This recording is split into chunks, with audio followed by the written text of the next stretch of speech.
Yeah, it's Mickey Facts, man. We right now in Atlanta, Georgia, and you tuned into Gully TV. Keep it locked here. It's the gulliest, trust me. It's Mickey. Trust me. Tuned into me watching Gully TV. You know I always profess to be one of the lords of the underground, and I got one here with me today. Go ahead and introduce yourself to the platform, G. Peace. It's the one and only Son of Tony. Come from Buffalo, New York. What up, Gully? Appreciate you coming here today. I don't know whether it's the reefer or you just chose to give me the casual introduction, the extra cool shit. You know what I'm saying? I need some of that energy from that Comic-Con, freestyle, my nigga. You was transforming into all types of superhero. Give me some superhero energy up in here, man. What's up, man? How you The doing? one and only Son of Tony. Right. I'm from Buffalo, New York. Right. I'm long overdue. No doubt. No doubt. I appreciate you stopping by. Why don't you tell my viewers how long you been doing music? Since 2014, 2016, seriously.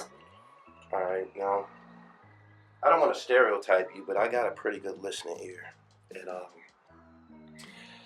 I'm very, very skilled at identifying talent that might have been cultivated in institutions. What I mean by that was your highly skilled way of putting together that Comic-Con song with all of the characters and shit.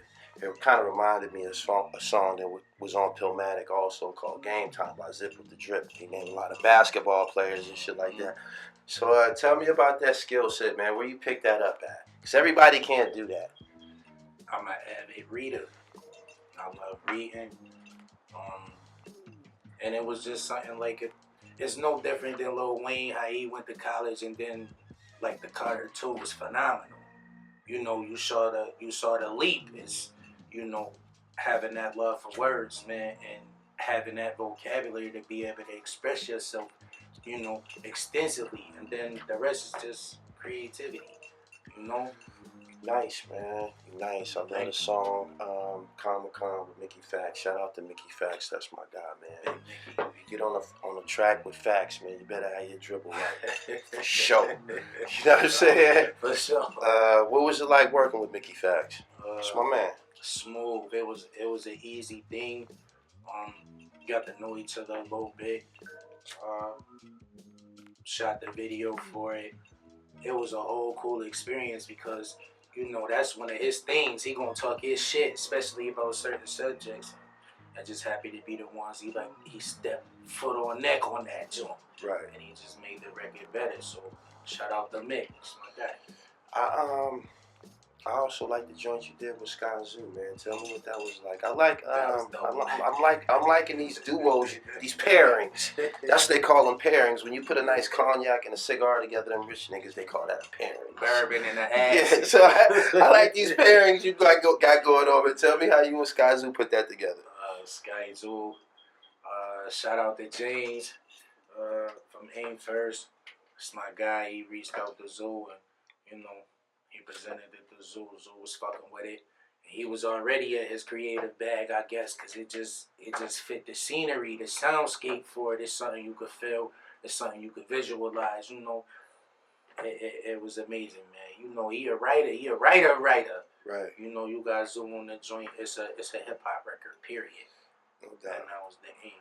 I'm loving the visuals, my nigga. Loving the fresh game. Is you shopping in Buffalo? Because I be over there. I don't be seeing none of that shit over there. Nah, you know what I'm saying? Is you over there? Oh, okay. Because I be over there and shit. I'm like, man, I don't know if he grabbing these pieces over there in Buff. You know what I'm saying? That be the thing. You know, I don't know if anybody know this lately, but dudes suck. And I don't want to look like you either. No doubt. Again, I appreciate you coming through. Tell me about, because I'm in a pickle right now, my nigga. Like, I be, you know, boasting about being the king of upstate New York media and shit like that, and somehow you just slipped through the cracks, man. Tell me, where did you come from, man? Was you in the penitentiary? You gotta come clean. Nah, I was in the streets, and, you know, for a lot of us, we got that same story. We in the streets and something traumatic happened. You You know what I mean? I was somewhere I wasn't supposed to be. I took a shot. That shit sat me down. And I was fighting through vertigo for like 2.5 years. Then once I came out of that, it was nothing but music there. Like all this shit that was blocked. Right. It just started going. So when you said there was nothing but music there, Yeah. was you kind of like fucking with this shit before the shooting and shit? Was this something that you were supposed to be doing and shit? In life, yes. But, you know, it was a different time then. We ain't have Spotify and Apple Music and iTunes and all of that. It was still like you had to know somebody, especially with us just being from Buffalo or whatever. Right.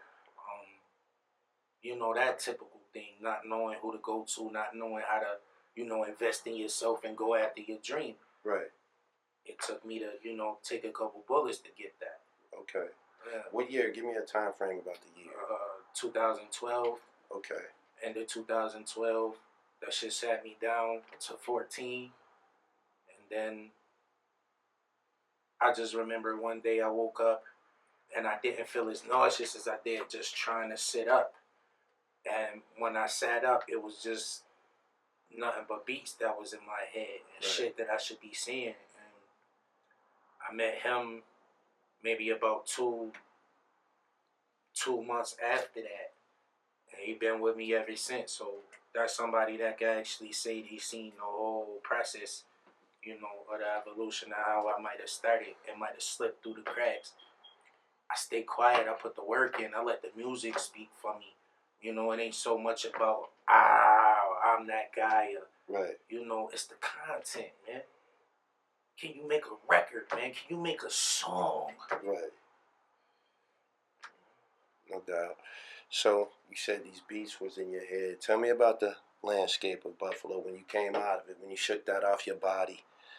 You know what I'm saying? When you was able to move around again. What was the hip hop landscape like in the region?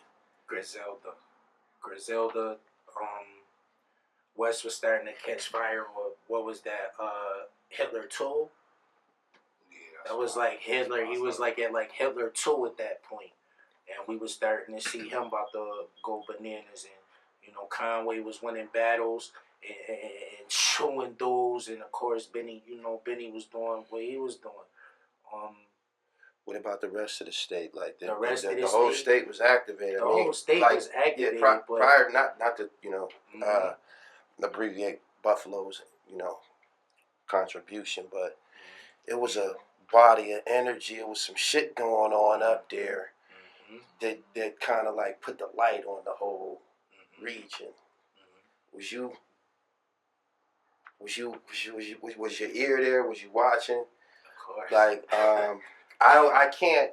You know how you be standing on the sideline like, right. Put me in. Let's do it like this. With me, right?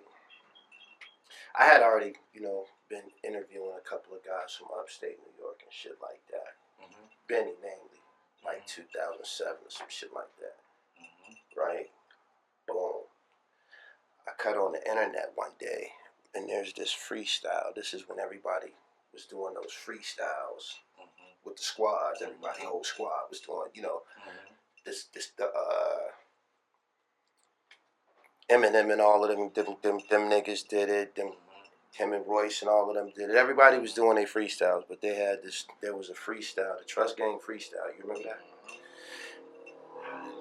I feel that that was the start of it online. I think that started the Bomb Rush. The music was already out there. We was already listening to 38 Special music and shit. But the guys, they're not together anymore. But the guys who were in that room that day, I think it was probably like 6 MCs. They put the light on, in my opinion, upstate New York. But the Trust Gang movement. Were you inspired by that at all? Shit. Because before the Griselda thing, you know, took off, the trust going crazy. Special. Right. You know what I'm saying? Personally, to me, I always felt like the hip hop scene in Rochester was just a little bit more than what we had because, you know, people like Nas would come through to Rochester. Nas wasn't pulling up to the low until, you know, some years later or whatever. But yo, what's happening? It's somebody saying Quinn in the building out here. Gully TV, Frisco, welcome to Frisco, man. Feel my Samir, man. You feel me? In the building. My man.